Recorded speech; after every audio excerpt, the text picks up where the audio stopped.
Welcome to Baddest Ballers. Please be sure to subscribe for more NBA analysis and content. Comparing players can always be problematic.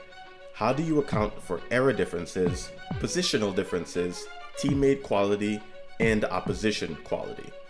All of these are valid considerations to account for when trying to compare various players.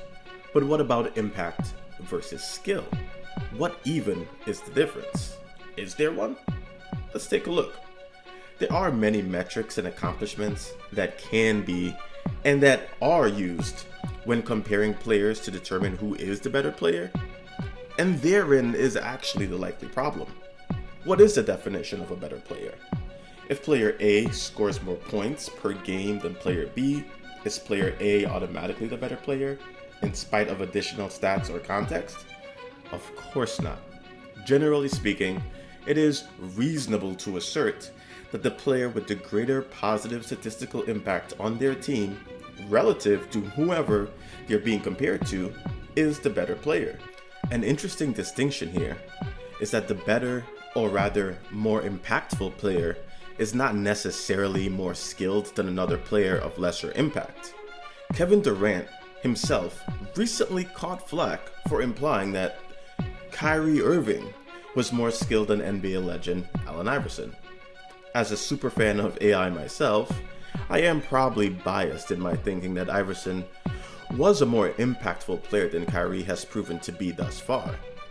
But is Kyrie really more skilled? Probably, yeah. Kyrie is a better shooter from both beyond the arc and within it, has an elite layup package, and it seems to be clear that his handles are a progression of the blueprint that Iverson laid out. Disagreement about Kyrie and AI aside, is it fair to deem a player with superior skill as the quote-unquote worst player if he is in fact less impactful on his team? Yes. Despite the fact that the impact a player can have on the basketball court is ostensibly a collection of the skills they bring, those skills along with other intangible factors coalesce into something greater. If player A has better handles, a better shot, and is a better passer than player B, they are without question more skilled.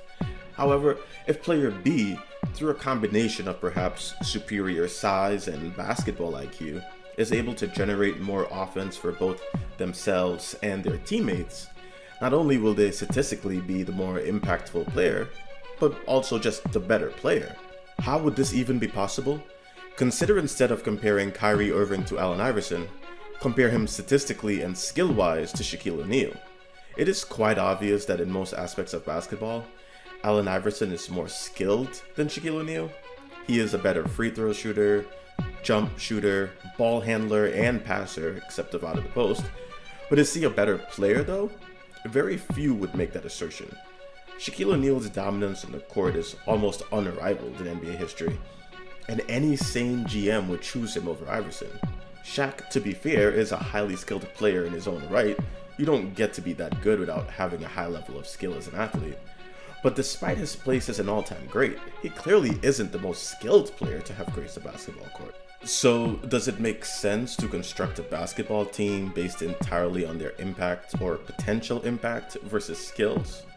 Well, not necessarily. As mentioned before, there is a strong correlation between the two.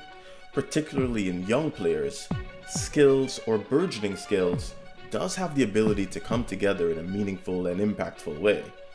This is often hinted at when pundits mention a player's skill, but opine that they just need to figure it out or put it all together. With zero context or additional information, most people would prefer a rangy, athletic 6'2" guard that can guard multiple positions and even create his own shot over an undersized pass-first point guard.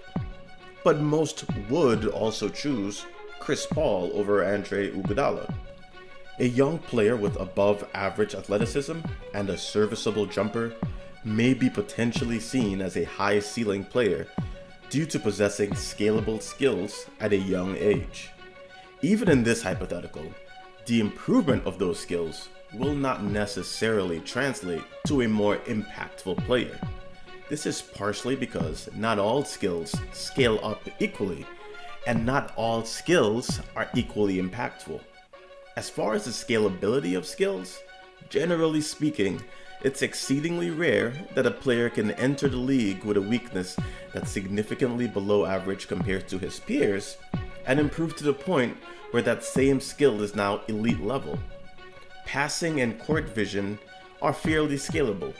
Players can and do work on simple tweaks, keeping their head up while operating on or off ball, physically working on improving their accuracy while passing, etc. Shooting of any kind is generally less scalable, especially for players that started playing at a younger age, as bad habits tend to be deeply ingrained. This, combined with overhauling a totally broken shot, can have disastrous consequences in the short term on the court. So even when considering that not all skills scale up as easily, remember, they're not all equally impactful. A player that makes meaningful improvements as a shooter will likely have more impact on the court than a player that has made gains on their ball handling depending on their positions. Yes, this is yet another layer that impacts the skill versus impact outcome on a court. In an increasingly positionless style era that basketball is shifting to, this will likely become less true as time goes on, but skills are still largely position specific, and as a result, will affect a player's impact on the court. Large players who possess skills that are typical from each position will always be the most impactful players. This is why Giannis, for example, is rising and becoming dominant in the league today. However, most players, not even Giannis, truly possess all skills of guards, wings, and bigs. You usually have players like Giannis or Ben Simmons who have some of the skills of a wing or a guard, but he may not have the shooting touch or whatever. And so truly we don't have a player that is a hybrid of all positions at this moment. And because skills are still largely position specific, a point guard with excellent post defense and rebounding skills will not be as impactful as another player of the same position that has excellent court vision and a reliable three-point shot. Even across positions, a post player that excels at both post defense and offense will likely have more impact than a guard with excellent court vision and on-ball defense. The modernization of the game is seeing an increasing level of skill at all positions, and a gradual size increase at the smaller positions. But until the game becomes so positionless that player types and positions become almost homogenized, impact players will not necessarily be the most skilled in the game. Thank you so much for watching. Please hit that thumbs up button, and remember to subscribe for more content like this. Hit the link in the description to check out our podcast, and if you're able, please support on Patreon. Thank you again, and stay ballin'.